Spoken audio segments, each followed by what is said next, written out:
মির্জা ফখরুলের সম্পদের পরিমাণ 4 কোটি, বছরে আয় 11 লক্ষ টাকা। আসন্ন ত্রয়োদশ জাতীয় সংসদ নির্বাচন ও গণভোটে জমা দেওয়া হলফনামায় বিএনপির মহাসচিব মির্জা ফখরুল ইসলাম আলমগীর তার মোট সম্পদের পরিমাণ উল্লেখ করেছেন 4,06,54,715 টাকা। একই সঙ্গে তার বার্ষিক আয় দেখানো হয়েছে 11,83,133 টাকা। নির্বাচনের ঠাকুরগাঁও 1 আসন থেকে মনোনয়নপত্র দাখিল করা মির্জা ফখরুল ইসলাম আলমগীরের হলফনামা বিশ্লেষণে এসব তথ্য পাওয়া যায়। হলফনামায় উল্লেখ করা হয়েছে মির্জা ফখরুলের নামে মোট 5 একর কৃষি জমি রয়েছে, যার অর্জনকালীন মূল্য 60,000 টাকা। তার স্ত্রী নামে রয়েছে 70% 2.14 একর জমি, যার মূল্য রয়েছে 91,48,000 টাকা।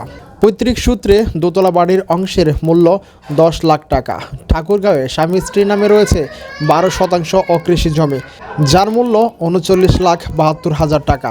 ঢাকার পূর্বাঞ্চলে নিজ মালিকানায় রয়েছে 5 কাঠা জমি, যার মূল্য আনুমানিক 85,04,000 টাকা। ভবন ও আবাসিক সম্পদের তালিকায় ঢাকা অবস্থিত 1950 বর্গফুটের একটি ফ্ল্যাট, যার মূল্য 20,50,000 টাকা এবং 4% জমি, যার মূল্য 5 লাখ টাকা। মির্জা ফখরুলের নামে দেশের বিভিন্ন ব্যাংকে একাধিক হিসাব রয়েছে।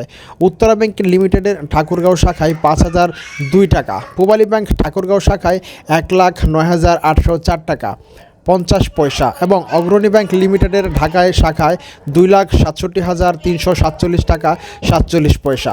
পূবালী ব্যাংকের গুলশান কর্পোরেটর শাখায় মির্জা ফখরুল ও তার স্ত্রীর নামে জমা রয়েছে প্রায় 2,24,000 টাকা। পূবালী ব্যাংকের গুলশান কর্পোরেটর শাখায় মির্জা ফখরুল ও তার স্ত্রীর নামে জমা রয়েছে প্রায় 2,24,000 টাকা।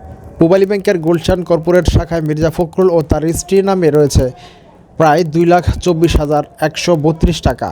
এর পাশাপাশি এক্সিম ব্যাংকের গুলশান শাখায় 9,46,467 টাকা এবং সিটি ব্যাংকে এজেন্ট ব্যাংকিং হিসাবে 3,485 টাকা সহ মোট 11,83,133 টাকা রয়েছে।